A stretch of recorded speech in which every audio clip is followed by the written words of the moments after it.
नमस्कार. घरामध्ये सतत आजारपणं आहेत.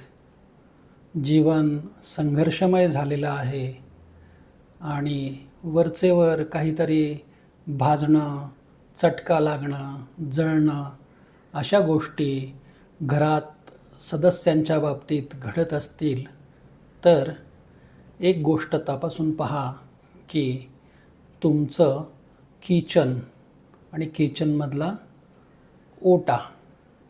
तर प्रथम म्हणजे तुमचं किचन घराच्या नैऋत्य भागात तर नाही ना, हे तपासून पहा. नैऋत्य भाग म्हणजे साधारण पश्चिम आणि दक्षिण यांच्यामधला भाग, ज्याला साऊथ वेस्ट पण आपण म्हणतो.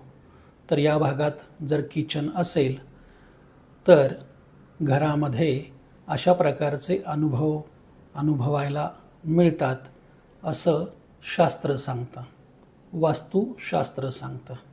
यावर उपाय काय करायचा? तर शक्य असेल तर हेच किचन तुमचं जर तुम्हाला हलवता येत नसेल त्या नैऋत्य कोपऱ्यातून, तर कमीत कमी किचनचा जो ओटा आहे तो त्या खोलीच्या पूर्व भिंतीलगत करावा. आणि दुसरी गोष्ट अशी करावी की त्याची जी शेगडी आहे, गॅस शेगडी, स्वयंपाकाची शेगडी, ती आग्नेय भागात घ्यावी आणि त्याचं सिंक जे आहे ते ईशान्य कोपऱ्याला घ्यावं.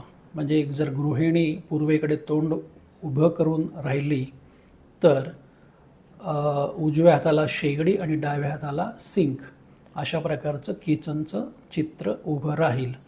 हे जर तुमच्या घराच्या पूर्व भागात करता आलं तर चांगलं. अन्यथा आहे त्या ठिकाणी तरी किमान हा उपाय करावा, म्हणजे हे दोष कमी होतील असं वास्तुशास्त्र सुचवतं. हरिओम.